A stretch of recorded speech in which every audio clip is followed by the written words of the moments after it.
You ready? Controversial.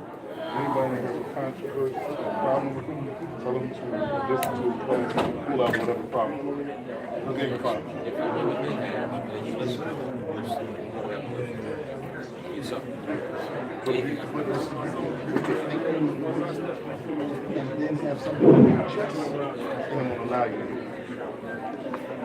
But I'm gonna see him tomorrow. I'll be back. I gotta do my wife. Should I see him tomorrow? I'll ask him. Bismillah ar-Rahman ar-Rahim. Bismillah ar-Rahman ar-Rahim. Alhamdulillahi Rabbil Alameen. Wassalatu wassalamu ala ashraf al-anbiya wal-mursaleen. Nabiyyina Muhammad wa ala alihi wa sahbihi ajma'in amma ba'du. Inshallah ta'ala, we want to go and discuss, as the topic says, just be Muslim. And there's numerous ahadith and ayat that teach us that Islam is basic and that the Muslim has to establish the basics before moving on to anything outside of that. That the most important things to the Muslim are what Allah made obligatory on us.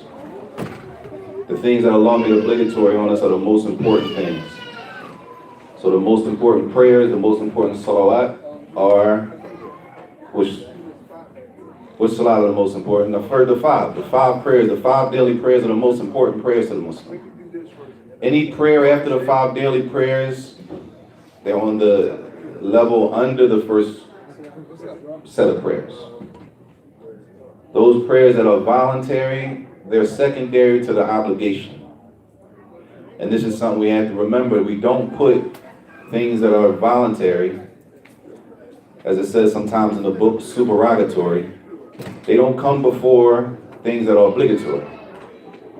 Clear? So, the 2 rak'ahs for coming in the masjid, those are not obligatory prayers. They don't fit in the first 5. Anything outside of the first 5, anything after that, it has to be put in its proper place. And it's not just for the salat. Fasting, the same thing. Fasting on Mondays and Thursdays is from the Sunnah. But fasting on Mondays and Thursdays is not more important than fasting during Ramadan. Fasting Ramadan is what? Jaded. Even more than wajib is obligatory is wajib. A pillar. You can't be a Muslim and you don't believe that fasting Ramadan is obligatory on every Muslim. We're not talking about the exceptions, y'all. We live by the rule in Islam, but we don't live by the exception. So fasting Ramadan is more important than fasting on Mondays and Thursdays. Clear? Fasting Ramadan is more important than fasting the white days of every month. Everybody with me? So throughout the Quran, in the Sunnah, the Messenger ﷺ, Allah and His Messenger described to us, and we've been left examples to follow. And one of those examples we're going to read through a hadith. عن Muadh ibn Jabal, radiallahu anhu. Muadh ibn Jabal. And Muadh is famous for a few things. Does anybody know what Muadh ibn Jabal is famous for? Hold on. He was one of the companions that was sent to Yemen to teach the people of the book. To teach who specifically? The people of the book are who? The Jews and the The Christians. Jews and the Christians. Who went with Muadh? Abu Musa al-Ash'ari. Muadh is famous for that story that the Prophet ﷺ sent them to Yemen, and he told them the first thing you teach the people is a tawheed, that they worship Allah alone and they don't put any partners with Allah, which is the crux of the whole deen. The whole deen. If we don't get anything from the day, the deen is based on the worship of Allah only and not worshiping anyone or anything other than Allah.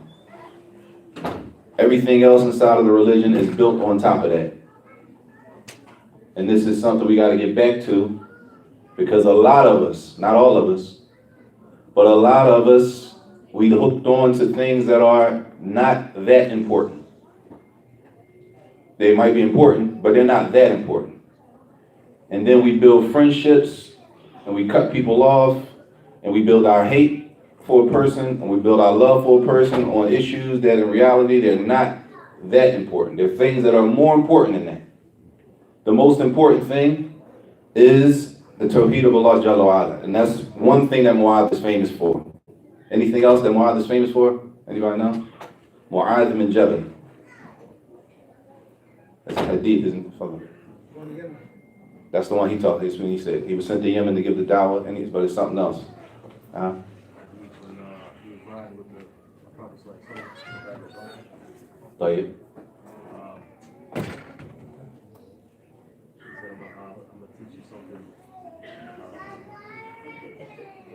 وعلمك الكلمات. I teach you some words. That wasn't Muadh. That wasn't Muadh. Yes. Was he the one when the Messenger of Allah said, do you know that the right of Allah over his slaves and the right of the slave over Allah? Muadh ibn Jabal. You had the answer, right? I thought I did. It's important to know what Muadh was known for, because the hadith is it should show us where our mentality should be, how our approach. Who is Muadh? Number one, we already know Muadh, the Prophet sent Muadh to Yemen to give dawah to the Jews and the Christians. That means he trusted Muadh to go and give dawah. So Muadh had to be on some type of level. All of the Sahaba weren't on the same level as far as knowledge. As far as what they knew, they weren't all on the same level. In another hadith, the Prophet ﷺ, he said that Muadh a'lamuhum bil halal wal haram Muadh ibn Jabal. The most knowledgeable of them from the Ummah when it comes to halal and haram, what's permissible, what's haram, what's sunnah, is Muadh ibn Jabal. Clear? That's the wording of the hadith, which is in At-Tirmidhi, وَالنَّسَائِي, and Ibn Majah wal-Bayhaqi fil Kubra. Hadith an Anas, that the Messenger ﷺ, he mentioned other Sahaba, but the point here, he says, أَعْلَمُهُمْ بِالْحَلَالِ وَالْحَرَامِ Muadh ibn Jabal. The most knowledgeable, who has the most knowledge of the halal and the haram is Muadh ibn Jabal. This hadith shows that hadith right there, so Muadh ibn Jabal was a person of what? Knowledge. He was from the people of ilm, the people of knowledge amongst the Sahaba. Clear? He was from the Sahaba, the best generation. That the Messenger ﷺ said, Khairun nas qarni. The best of the people are my generation, the generation of the Prophet ﷺ, which included the Sahaba. He wasn't just a companion. The Prophet ﷺ said he was the most knowledgeable of the halal and the haram. Muadh ibn Jabal.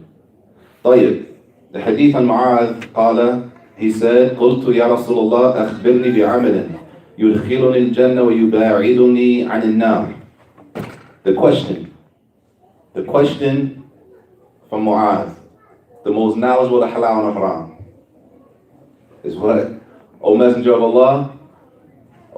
Allah, tell me an action that will enter me into paradise and keep me far away from the hellfire. An action, the question, you thought it was deeper than that? Simple.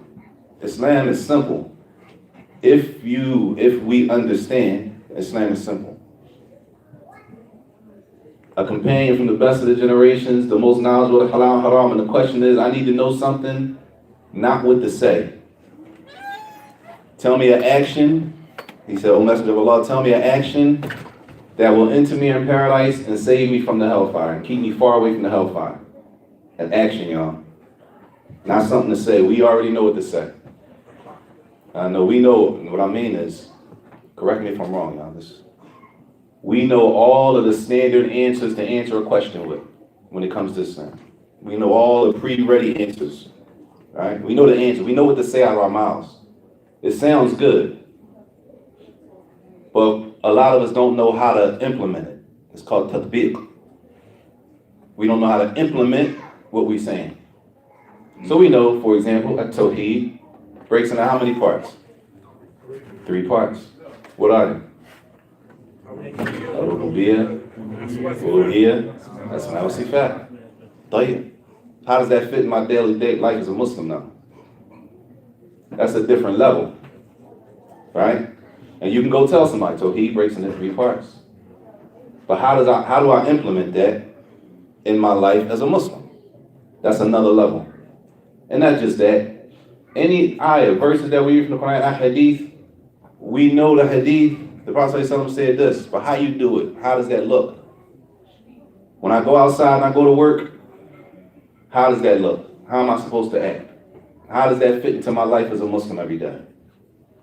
That's another level of just knowing the text. That's another level of just knowing what the hadith says or what the verse says. Muadh ibn Jabal, the most knowledgeable, he said, tell me of an action is going to do what? Enter me into the paradise and keep me far away from the hellfire. Anybody know the answer? Sheikh? Until God is come. MashaAllah. Before that, because that was the answer that he gave. Anybody know the answer? Huh? Make tawbah. Repent to Allah for your sins. He didn't say that. That's good. I'm just saying that the hadith doesn't say that. I'm not saying that's good. We all need to make tawbah. Have good adab. That's not the answer, but that's good. Huh? MashaAllah. Don't get angry. Islam, Father. After that, so they believe in Allah to be upright. Nah. It's not a trick. I'm not trying to be. I'm just saying I just want to know if anybody's familiar with it because it's simple. And I'm not saying the answers that y'all give are not simple, but sometimes we take Islam and we all the way in left field and it's sitting right in front of us. The success is sitting right in front of us, and we be in left field somewhere. Guard your privacy, guard your property, protect yourself from zina. No. Believe in Allah and stay upright. That's what he said. Huh? La. Sheikh. Baba. La.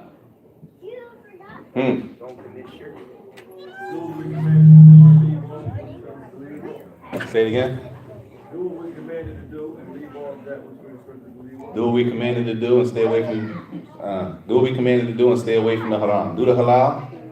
Do what we commanded to do and stay away from what we're supposed to stay away from. Nah. Anybody? Somebody go do it. Huh? It's the most important thing in Islam, y'all. A tawheed. See what I'm saying? The most important thing in Islam is a tawheed. A zina is after that. All of that is after that. The most important thing in our religion is that we understand who our Lord is and we put all of our worship is for Allah Jalla wa'ala. And that's the first thing he told him, Muadh ibn Jabal. After the Prophet ﷺ said to him, he said, لَقَدْ سَأَلْتَ عَنْ عَظِيمٍ. He said, you have asked a serious question. This is a serious question, he said. What's the question? What was the question? What action can I do that's going to enter me into paradise and keep me far away from the hellfire? Not just out of the hellfire, far away from the hellfire. This question is from Mu'adh, the most knowledgeable of halal and haram. Right? He said, you asked a great question. And then he said, alayhi salatu wasalam, he said, وَإِنَّهُ لَيَسِيرٌ عَلَى مَنْ يَسَرَهُ اللَّهُ عَلَيْهِ. That the answer to the question that he's going to give is easy. What is he trying to do? Get to paradise. We're supposed to be trying to get to Jannah. Everything else is secondary. The Muslim is trying to get to paradise. Simple. Everything else is secondary. So when a person or a situation arises or whatever we're dealing with in our lives, our focus should be, how is this going to help me get to Jannah? Is this going to affect me entering paradise? Is this going to bring me closer to the hellfire? Are these people, this brother, is me hanging out with this brother going to bring me closer to getting in paradise? Are they going to help me to get into the Jannah? Or is this the type of person that's going to pull me back, as we say? I was better when I was doing such and such with such and such. Sister, marrying that brother, is he gonna help you get to the paradise? Brother marrying her, is she gonna help your deen? Or are we marrying these people just for whatever the reason is that we're marrying them for? That's the question, number one. Then he said, you asked a great question.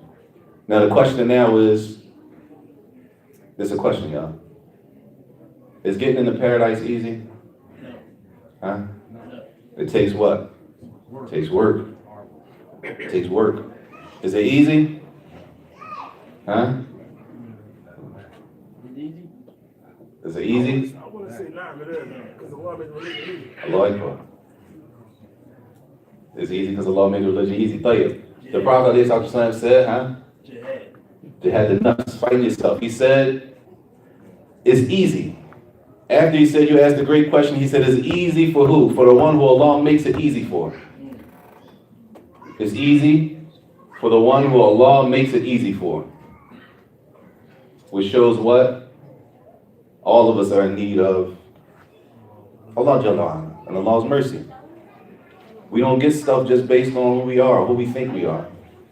What people know you for, what they knew you for, or the rep that you used to have when you was whoever you still riding on the coattail of your old, you know what I'm saying, your old rep that you still riding on, that doesn't, if it's disobedience, and most of it, y'all, reality, realistically, a lot of us, the rep that we was riding on was haram. It's from something haram.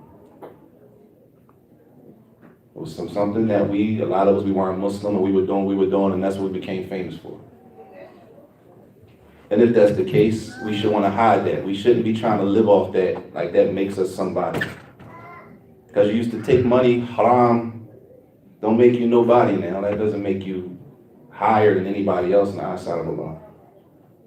Right? Because you was the biggest drug dealer, you had the most work, everybody knew to come to you. You get no stripes deen-wise for that. Sis, whatever you was involved in, you get no stripes. If it was from disobedience, there's no stripes for that in the deen. Islamically, you get no stripes for that. That only should make us know that I got a bunch of work to do from all that disobedience that I did. I'm in more need of tawbah and repentance than anybody else. That's what it should make us think. Not that I am who I am. I used to be fulan and this, that's the, I mean, they know. Right? No, we supposed to know. I did all of that. I don't know when Allah gonna call me back. He spared me to be here. So I need to fix myself now before I die. I need to clean up as much as I did before I die. That's what we're supposed to be doing. That's what Islam calls us to do, tawbah, repent. Not ride off something that the coattail is something that we was known for that wasn't pleasing to Allah anyway. Everybody with me? Tayyib. He said, it's easy for the one who Allah makes it easy for. The question, entering the paradise, is easy for the one who Allah makes it easy for. Then he told Muadh, radiallahu anhu, he told him three things, or more than three things, I'm sorry. He said, alayhi salatu wassalam, he said, ta'budullaha wa la tushriku bihi shay'an. He said, worship Allah and don't put any partners with Allah. Worship Allah and don't put any partners with Allah Jalla wa'ala. Which is what? That equals what, y'all? A tawheed. What does it equal in totality? What is that? Huh? That statement, worship Allah and don't put any partners with Allah. Worship Allah alone and don't worship anything with Allah. Equals what? The shahada. The shahada. That's the most important thing, the shahada. That's not enough though. That's not enough. He didn't stop there. What's going to enter me in the paradise and keep me far away from the hellfire? That's a great question, a serious question. It's easy for Allah, whoever Allah makes it easy for. Worship Allah and don't put any partners with Allah in your worship. Right? The shahada, which is what? Ashhadu an la ilaha illallah wa ashhadu anna Muhammadan rasulullah. The first pillar. That's basic. Is that basic, or you got to go overseas and study for 20 years to know the shahada? Huh? That's the case, we wouldn't be here. The shahada, number one. In the tawheed, y'all, worship of Allah is not restricted. Worship of Allah and not worshiping anything other than Allah That doesn't mean just worshiping rocks, y'all. I don't worship rocks. Or for us, I don't worship Jesus, so I'm good. Shirk is found in more than just the worship of Isa alayhi salam. Shirk is found in more than just worshiping the sun and the moon.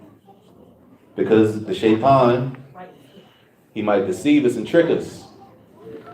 And say, what? I ain't worshiping the sun. That's crazy. I ain't into that. But some of us worship money.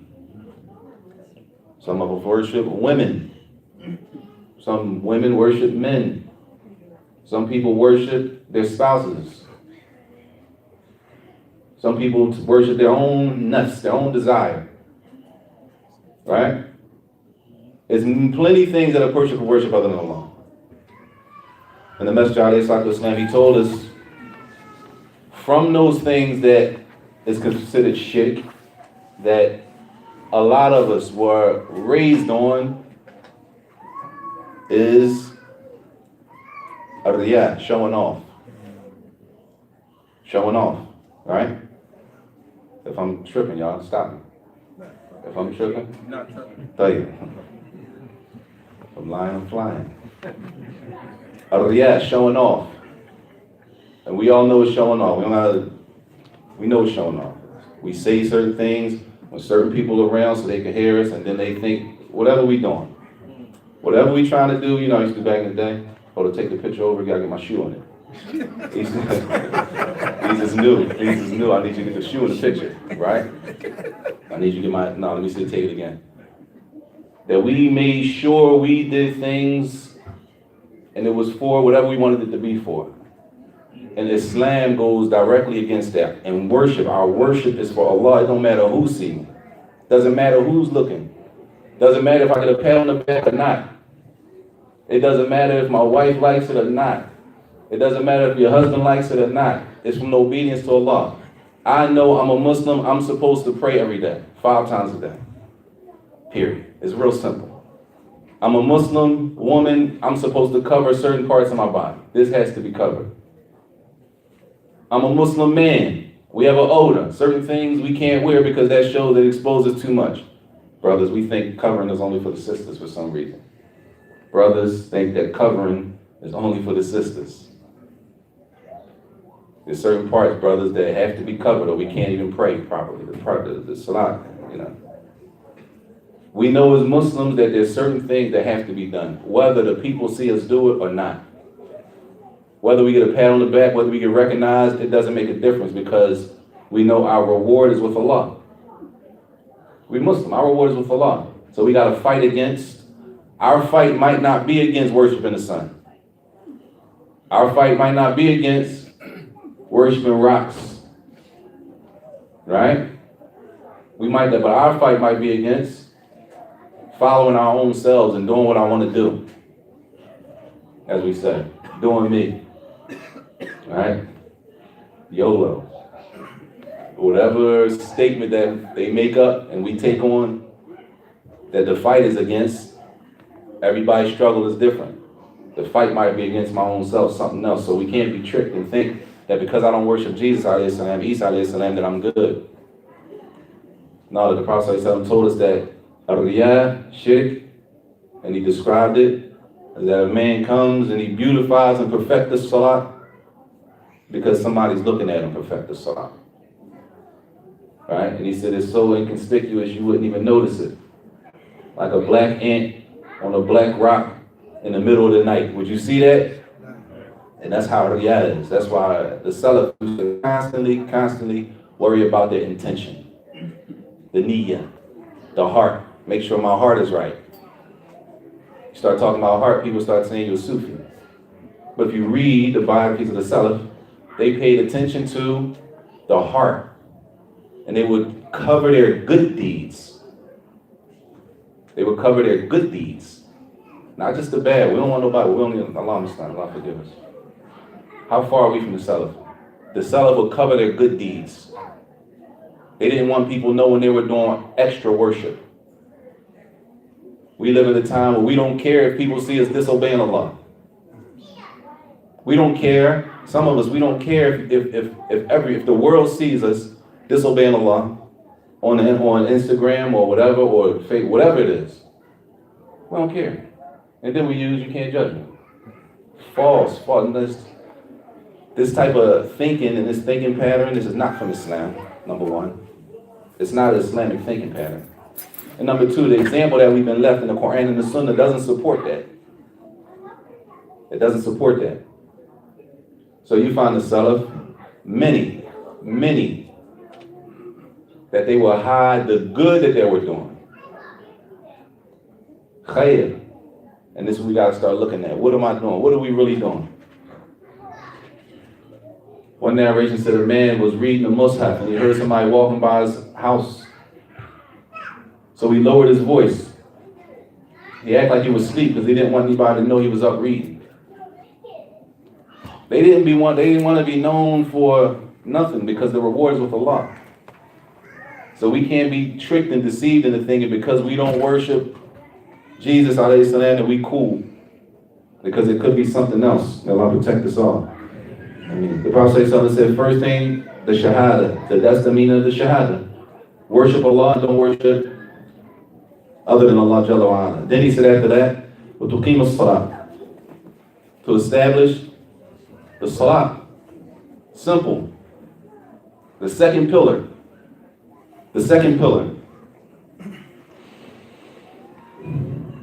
Allahumma musta'an. The second pillar.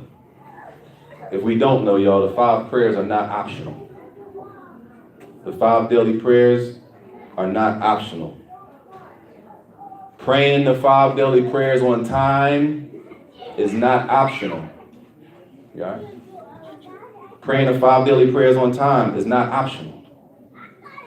You don't have an option if I'm going to pray Salat al-Dhuhr on time or not.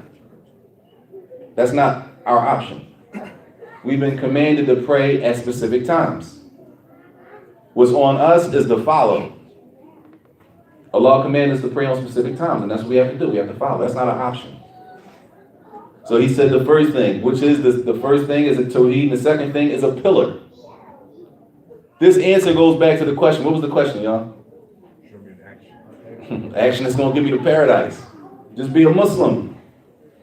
If you're being a Muslim, saying we Muslim and being a Muslim are 2 different things. It's like we say, they say they on the Sunnah, but they really ain't. You can say anything, right? If people say they Muslim, that don't mean they really Muslim either. Right? It's groups of people who claim that they're Muslims, but their belief doesn't add up to what Allah and His Messenger told us in the Quran and the Sunnah. Pillars, these are pillars. What's going to enter me in paradise and keep me far away from the hellfire? Pick the first pillar of Islam and the second pillar of Islam. And you say nothing about knowing Arabic, y'all. We got a million excuses. I don't know Arabic, so I can't really. And you say you had to memorize nothing. Right? Tayyib. He said after that, alayhi salatu wasalam, وَتُؤْتِ الزَّكَاةِ, to pay zakat, which is another pillar. And that pillar might not even apply to us. We might not even have to pay the zakat every year if we don't fit the conditions and the requirements. Islam is easy, but we be in left field because some people are good speakers. It sound good. And the less you know, just like in anything else, the less knowledge you have, the more vulnerable you are. Somebody can get over on you. Just like, I don't want to use that profession, but any profession. If you don't know, anybody can take advantage of you because you don't have knowledge of this profession. Whether it be the doctor, whether it be, I don't want to use mechanics. We always use mechanics. We always mess with the mechanic. All mechanics ain't bad. IT people can do the same thing. People that work in IT with computers, you don't know the programs. They always. Anyway, if you don't know the profession, there's always room for somebody to get over on you. The deen is the same thing.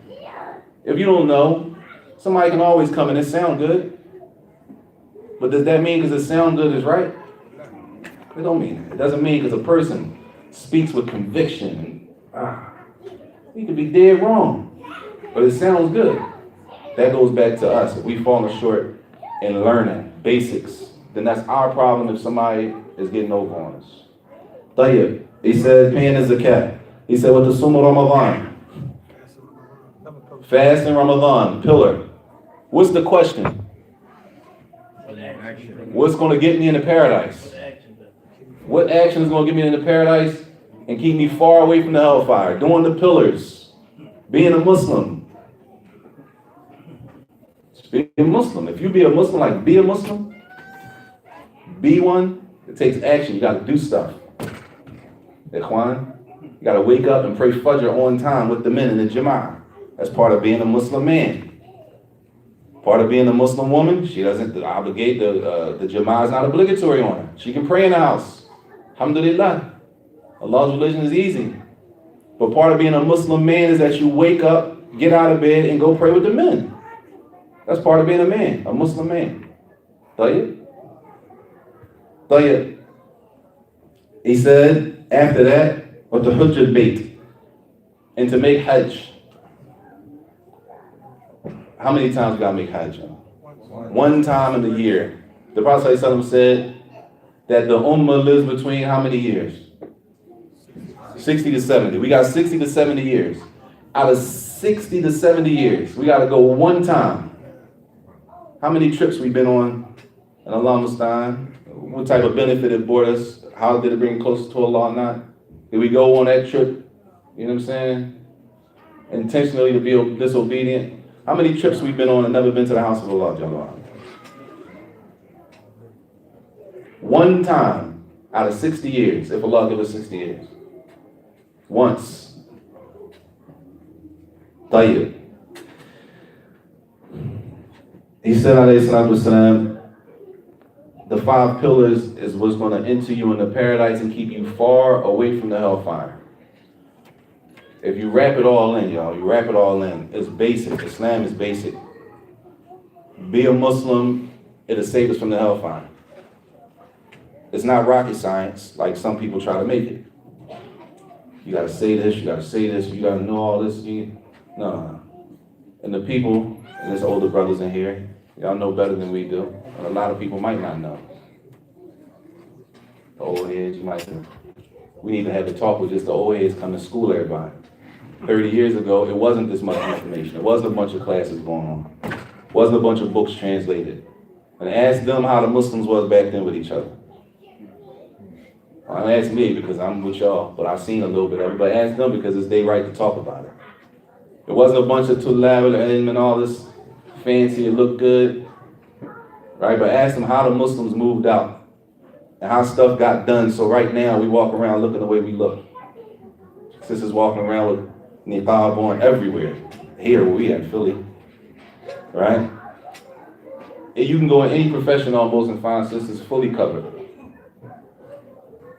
If we think, the young bucks, we did that, you don't think it was people before us that came and stood and went the distance, what had to be done? Basic. They had the basics and they work with it. And now you have 2nd and 3rd generation Muslims. Based on what? Did y'all have Kitab al-Tawheed back then? No Kitab al-Tawheed? No. Huh? Because we attach stuff to things. We attach our success to certain things and people. If you don't read this, you ain't going to be able to understand Tawheed. If you don't do this, if you're not with this people, if you're not doing this, then you're not going to be able to make it. Which is not true. It's not true. It's a false conception. And a lot of us, we get trapped and caught up in that, and we suffer. And we go on for years suffering. Years and years on top of that. Sisters suffering, years and years. You know how many sisters came here, brothers? And this is important for the brothers to know. You know how many sisters come here? Because I'm pretty sure, everybody, not everybody, but a lot of people have daughters, right? You got a daughter, raise your hand, y'all. You got a daughter, like one, or a sister, or a mother, Muslim. You know how many sisters come here, y'all? Don't know what a wali is. Don't know. They don't know what a wali is. They trying to get married and they don't understand what a wali is. Wakil, I got a wakil. Say, sister, who's your wali? No, I got a wakil. Right? That's what they say. They don't know. The problem is, that's my daughter. That's your daughter. You get married to somebody. If our women don't know what a wali is, do you think the man knows how to be a wali? That he's responsible for Allah? He's responsible. The wali is responsible before Allah with that responsibility. So they come and say, who's your wali? I don't have one. Oh yeah. So this brother's your wali. So you don't have no Muslim members in your family? Well, yeah, I do. My brother's Muslim. But he ain't really on it. What does that mean? It's a whole nother problem. We're talking about basic stuff, y'all. That we're going to be held accountable before Allah Jalla wa'ala. We're going to be held accountable. The Prophet ﷺ told the man, doing the five pillars itself will enter you into paradise and keep you far away from the hellfire. Understanding that our worship is only for Allah, and we don't worship anyone, anything outside of that. All of our worship is restricted for Allah Jalla wa'ala. Praying the five prayers. In order to pray, brothers, sisters, there are conditions to the prayer. There are things we have to do before we pray. We need to know how to do those things correctly. Right? We need to know how to do the things to make wudu properly. We need to know how to recite al-Fatiha properly. These are basics. This is not like you got to up and leave your whole life to go learn stuff. This is basic stuff that in this city specifically, we should all be able to go somewhere and learn these things. We should all be able to go somewhere in this city that you're comfortable with and learn the basics. He said, given doing the five pillars is what will enter a person into paradise and keep him far away from the hellfire. Tayyib. Allah Jalla wa'ala told us in another ayah, where he described, and the command was to, as he said, Jalla wa'ala, Ya ayyuhalladhina amanu dukhulu fi silmi kaffah, wa la tattabi'u khutuwat ash-shaytan, innahu lakum aduwwun mubin. He said, O you who believe, enter into Islam in totality. He says, Allah said, udkhulu fi silmi kaffah. In the explanation of that kaffah, and the tafsir will, inshallah, make it clear. Then Allah said, and don't follow the footsteps of shaitan. Don't follow the devil, the shaitan, because the shaitan is a clear enemy. A clear enemy. Tayyib. Ibn Kathir, rahimahullah, he said in the tafsir of this ayah that Allah is addressing the believers and يَأْخُذُوا بِجَمِيعِ أَرْوَانِ الْإِسْلَامِ وَالشَّرَائِعِ. The command is for the believers is to take everything that comes in the Sharia. Everything. Not to pick and choose. The Muslim, the believer, we don't pick and choose to practice Islam when it's easy for me. I'm going to do this part, but that part I ain't really into all that. That's like extra. I wouldn't be like, I mean, you do that too? Like, oh, you pray all five? Like, what kind of question is that? You dean. Like, you really on your joint this year. I mean, it sounds crazy, but you just how people talk. What the brother tell you? I'm going to take this on the chin. A person says, I'm going to this. They say, I know it's haram. It's this, but I'm going to take this on the chin. Take what? Take the punishment of Allah on the chin? How? What type? Allah where people learning this stuff? Disobey Allah intentionally, and then I'm going to take it on the chin. Take what? The punishment of the hellfire? Alhamdulillah. Allah said, or Ibn Kathir rahimahullah, he said that it means to take, we take everything in the Sharia, y'all. Everything. The things that we consider to be good for us, and the things that I said we consider, a person. A person might consider it good for him, and a person might, or not say good, a person might consider it easy for him, and then a person might consider some things difficult for him. And everybody's different. I think it's only right we use the example of when a brother takes another wife, right? And then the sister, his wife, is upset. His wife is upset, right? She's mad, yeah. She's upset, Sheikh. Is it okay for her to be upset? Huh? She's human. She got emotions and feelings. So how some of us, she's not pleased with Allah's qadr now. We make it an aqidah issue. Right? We flip it on them. Like they can't be women and cry and have emotion. Like we machines, like they machines. Do we know what the wives of the Prophet ﷺ did? Did we read? If we don't know, then that's our problem. How did his wives, the best, the mothers of the believers, how did they respond when they had what we call co-wives? They were jealous. Jealous is normal. It's a normal human emotion. It's normal. Brothers, she gonna be jealous. I mean, she is married to you. She thinks highly of you. She's going to, you know what I'm saying? She's going to be jealous. There's going to be some emotion there. Now, sisters, emotion doesn't mean you can go outside of what Islam restricted us to. That don't mean you can just go crazy. He's not that important. None of us are that important that we're going to disobey Allah based on our emotion now. Because he will be dead tomorrow. And then there'll be another one. The husband will be dead. We're going to die. We're not that important like that. We're important, but not enough that I'm going to disobey Allah Jalla wa Ala because you made me mad. You made me mad, so now I'm going to disobey Allah. What's the science in that? That don't, right? But it's emotion. Our emotions, we're not allowed to let our emotions take us outside of the Sharia.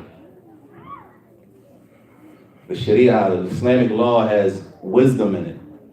We're not allowed just to, I'm mad, so I'm going to just go crazy. And then, you know what, I was tripping, I was mad, man.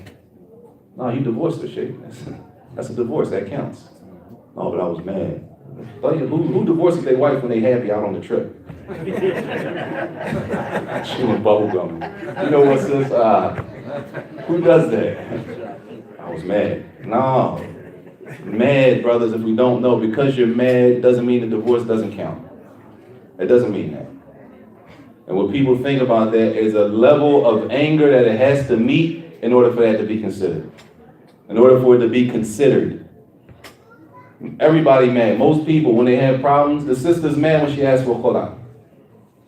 She was mad. But that doesn't mean she was mad when she asked for it. You granted it to her. It counted. Move on with life. But it counts. طيب. He said, taking the whole Sharia, al-amalu bi jami' al-awamirihi, that we act on all of the commands that Allah commanded us to. Everything Allah commanded us to, that we act on it. That we act on it, y'all. Not just knowing the ayah. Allah said, إِنَّ الصَّلَاةَ كَانَتْ عَلَى الْمُؤْمِنِينَ كِتَابًا مَوْقُوتًا. That the salats have been established with designated times. There's a certain time for Asr.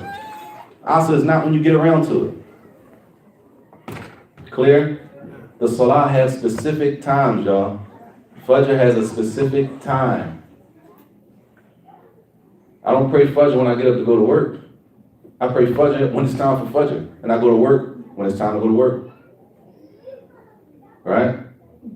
Alhamdulillah, sometimes Fajr comes in around when it's time to get up for work. Then it's easy. But sometimes, right? Sometimes Fajr comes in 2 hours before you got to get up to go to work.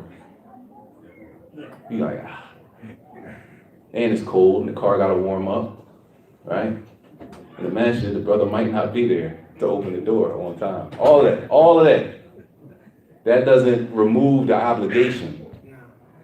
That's part of the struggle. That's part of the, right? That's part of it. The reward is with Allah. The reward is with Allah.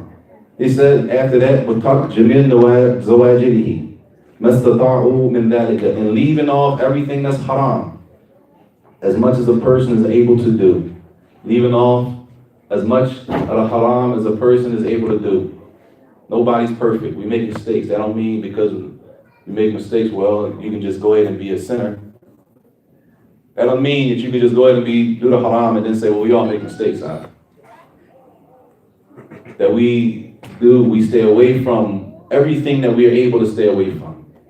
And then when we make a mistake, we don't show the world, y'all. We live in a world right now of social media. When you sin, when you disobey Allah, if you got a girlfriend, don't post no picture of you and your girl on the internet. It don't make sense. That's haram. Don't show the world. Don't uncover your sin to the world. And the Prophet ﷺ mentioned that one of the people who won't be forgiven is the one who did what? The one who exposed what Allah covered. Allah covered it, and then you come and show the world. Right? Sis, don't uncover. Everybody know you've been covering for the past 10 years. Don't uncover and then take a picture and then post it on the internet. And then when somebody give you advice, you mad. Like we're not supposed to advise each other. Adin nasiha. We forgot, see? The religion is advice, right? The religion is sincerity. The religion is advice. Then when somebody do something, we say something, come on, man. Worry about yourself. I'm doing me. Only law can judge me. All this old internet talk.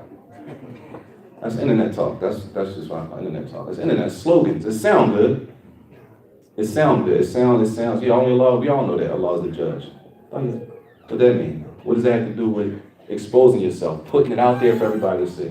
The Muslim is supposed to cover. We all fall short. Nobody's perfect. But because we're not perfect, don't mean we have the green light to expose what we're doing. Where we get that from?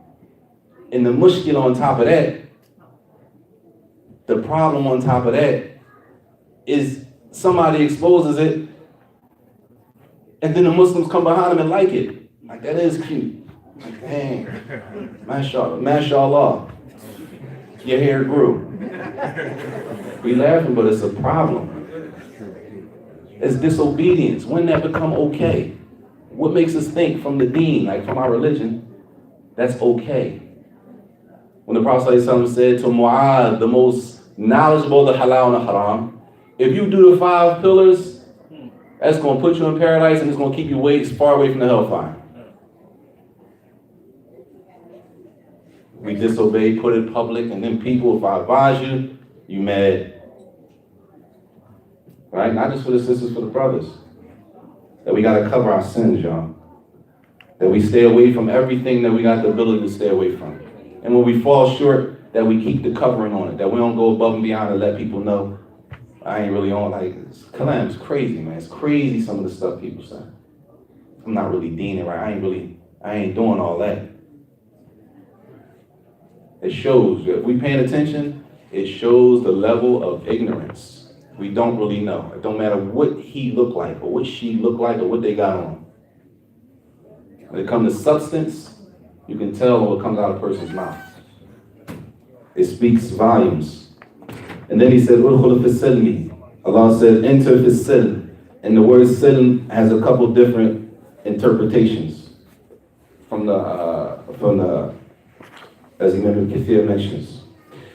He says, وقال ضحاك عن ابن عباس وأبو العالية والربيع.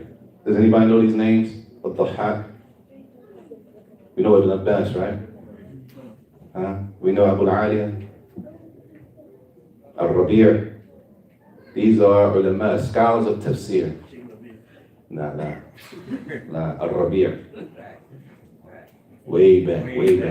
Ulama tafsir. You always want to see them same names in with tafsir, Ibn Kathir, with Tabari. When you look at the books, they'll say, they won't give it depends on the book. We know Ibn Abbas from the companions, right? But you see Dhahak, right? You see Ikrama. These are ulama, scholars of tafsir. Not one of them said it. That's why he brings so many of them.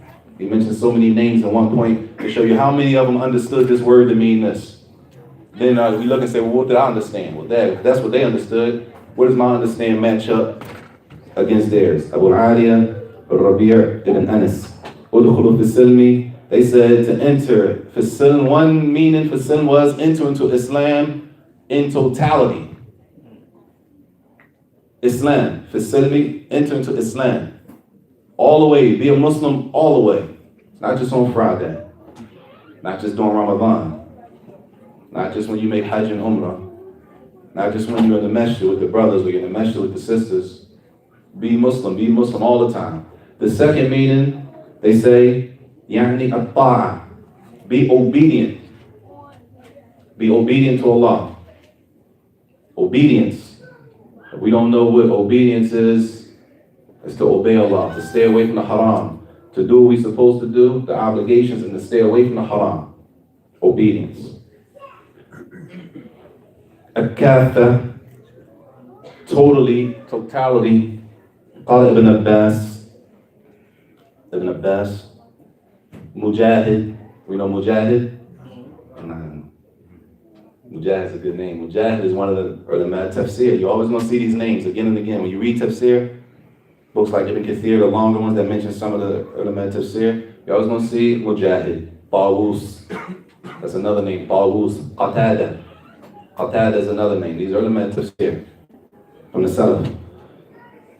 Ibrahim, Abu Aliya, Al-Dhahak Jami'an. They said that kafa means Jami'an. All of you enter into Islam.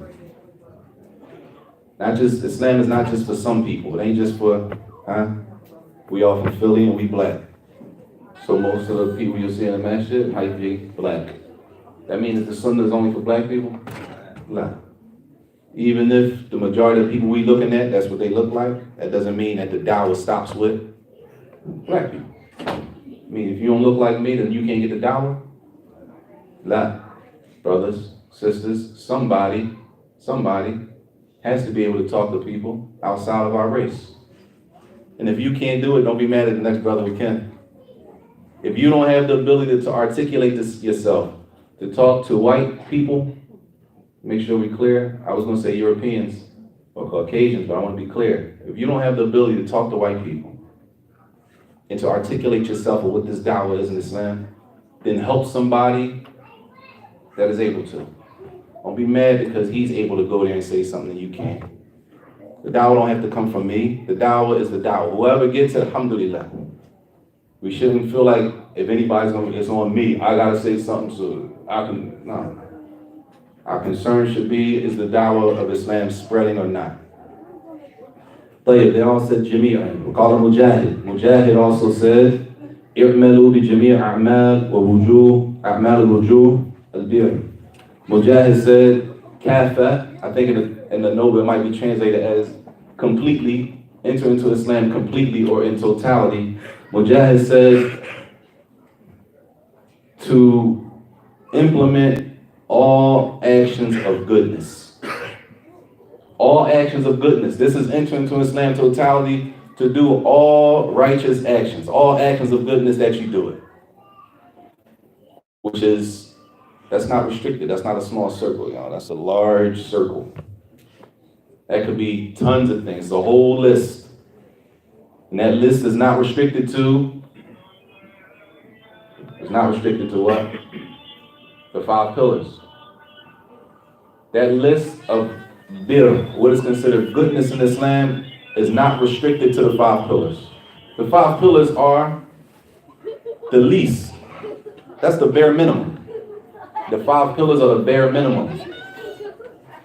That's the bare minimum, y'all. But smiling at your brother, smiling at the Muslims is sadaqah. We know how to use that hadith? We know that hadith, right? Does anybody know that? Anybody never heard the hadith before? Has anybody never heard the hadith? Smiling in your brother's face is sadaqah? Everybody heard that before?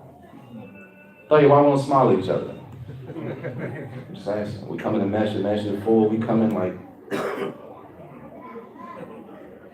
serious question, y'all. We Muslim. Sunnah of Muhammad alayhi salatu wasalam, smiling in your brother's face is sadaqah. So why won't practice that sunnah? And if I don't practice that sunnah, can I say you ain't on the sunnah now? Because you don't practice that one. Right? That's a sunnah. Smiling at your brother's face is sadaqah.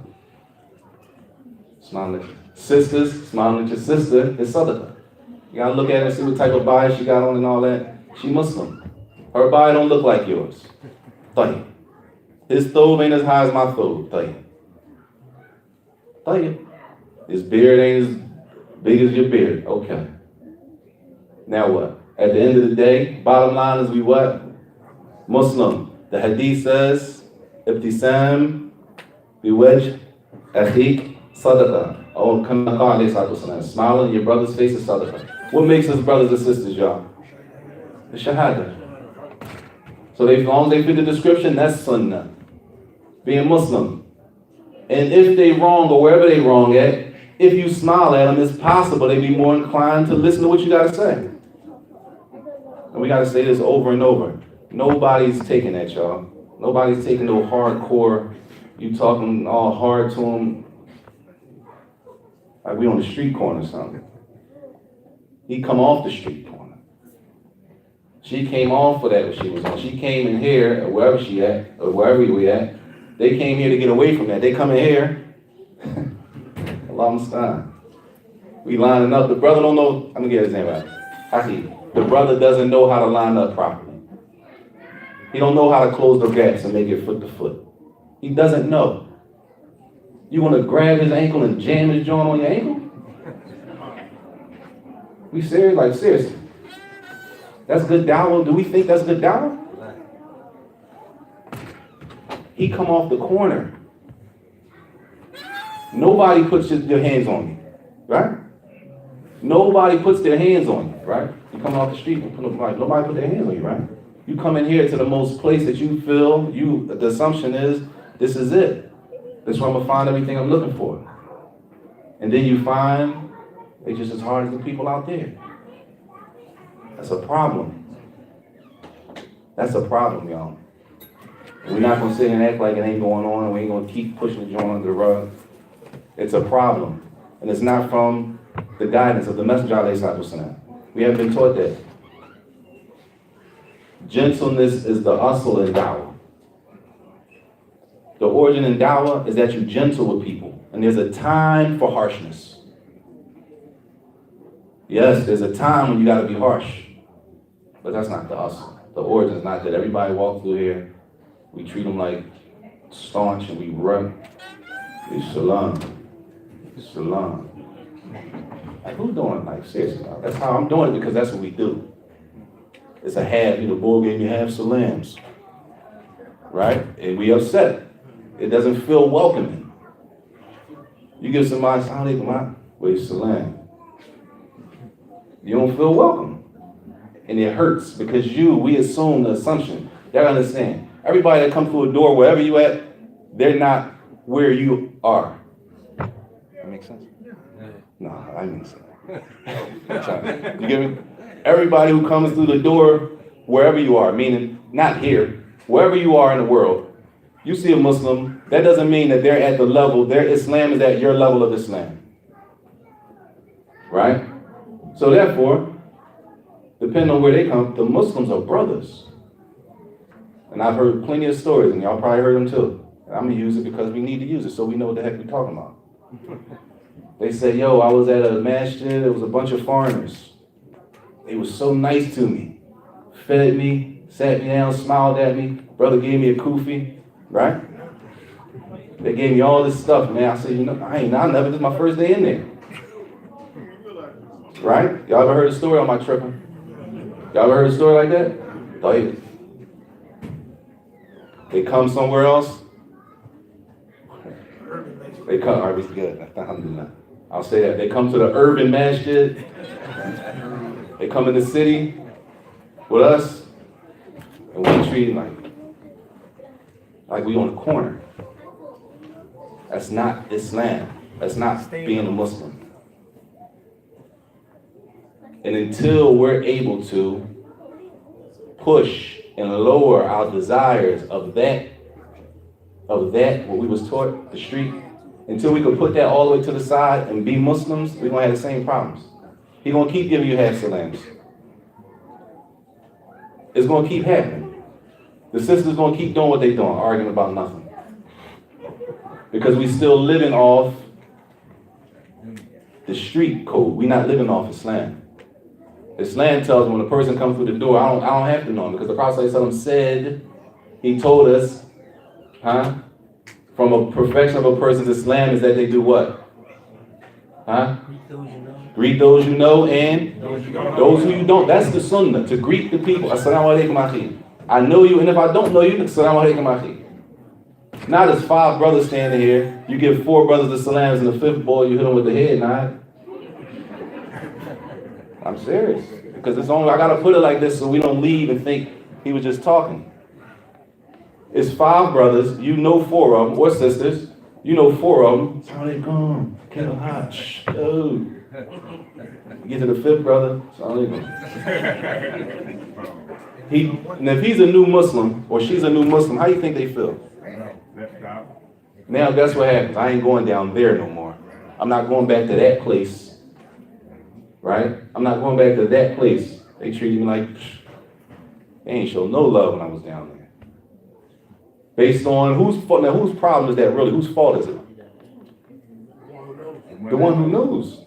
Or the one who doesn't know. What the us is that we Muslim, everybody gets the salam. What excludes this person from that love that the other 4 got? Islamically, what excludes the 5th person? Nothing. Well, never mind. They might be on bid'ah. So if they're on bid'ah, okay, you know what I'm saying? Can't give them salams. Allah musta'an. طيب.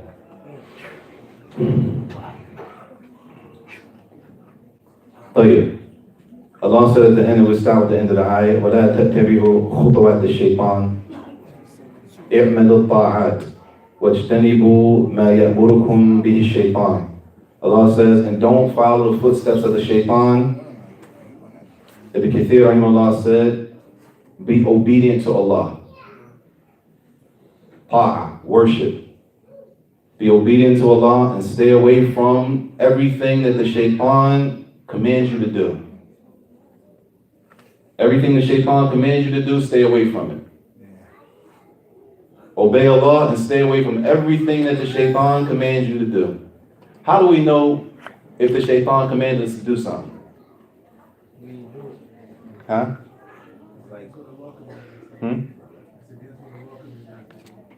Say it again.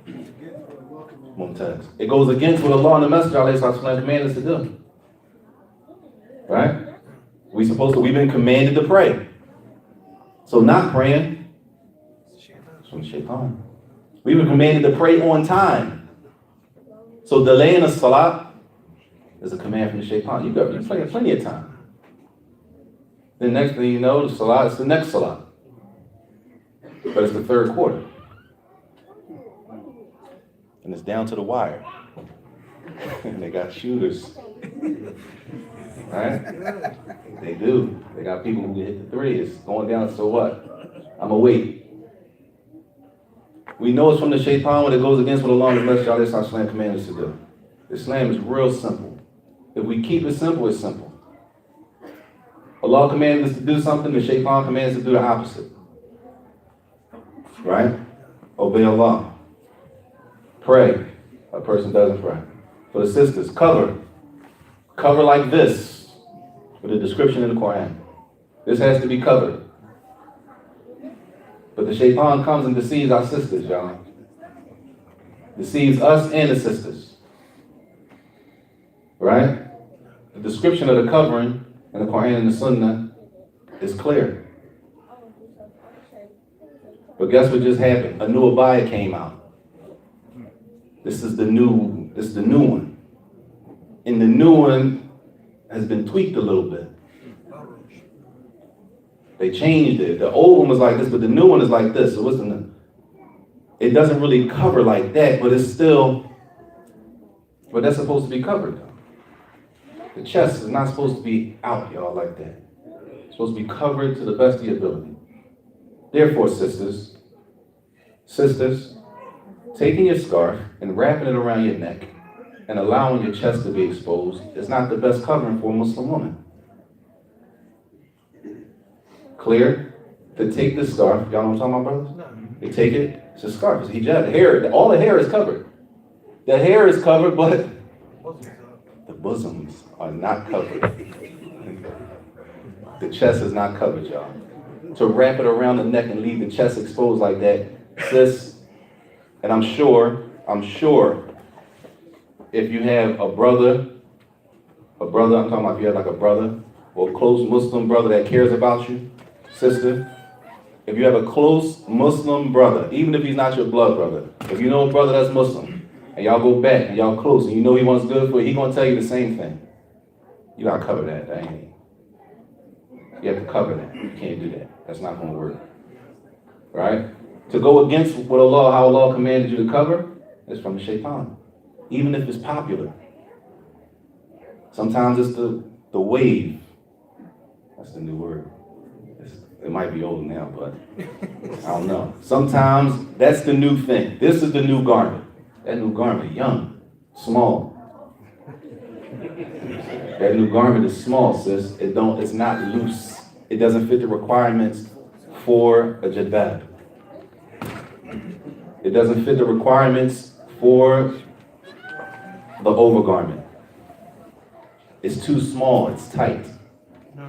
And the point of the hijab is to cover that. So you know if it goes against the point of the hijab, then it's a problem. Clear? He said, don't follow the steps of the shaitan, because the shaitan is a clear enemy, and Allah said, another ayah, إِنَّمَا يَأْمُرُكُمْ بِالسُّوءِ وَالْفَحْشَاءِ وَأَن تَقُولُوا عَلَى اللَّهِ مَا لَا تَعْلَمُونَ. Lastly, and we'll stop here, Allah said in the Quran in another verse about the shaitan, that the shaitan commands you with evil. The shaitan, the devil, commands us to do evil, the haram. Evil is disobedience to Allah. Allah said, the devil commands you with evil. And then he said with fahsha. He said three things. Allah said three things in the ayah. He said Allah commands you with evil, with fahsha, wa an taqulu ala Allah ma la ta'lamun. And to say about Allah what you have no knowledge of. That's from the shaitan. To talk about this deen, you don't know what you're talking about. It's from the shaitan. What'd that look like? Yo, you can't be doing that. Oh no, Dad, why not? I forgot this.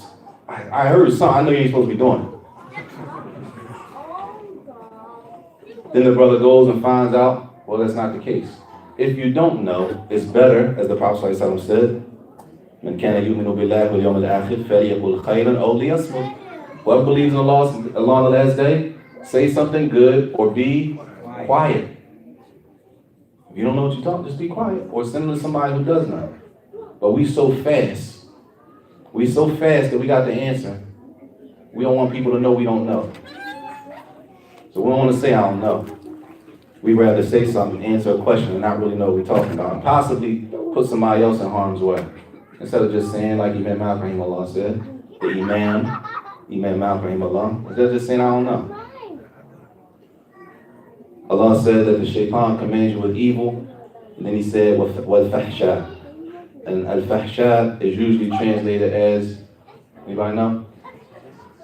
Al-fahsha, indecency, wrongdoing, criminal acts, zina. A lot of times it's specified with zina. But this is the question.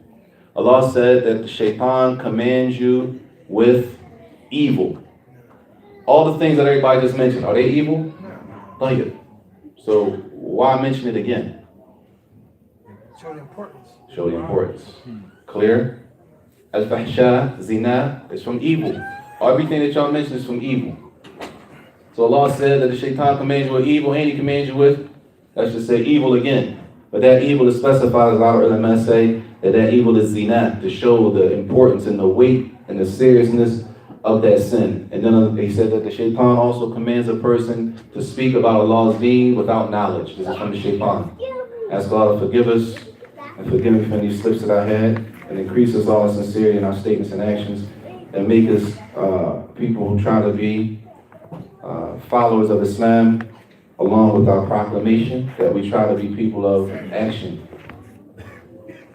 وصلى الله وسلم وبارك على نبينا محمد وعلى آله وصحبه وسلم.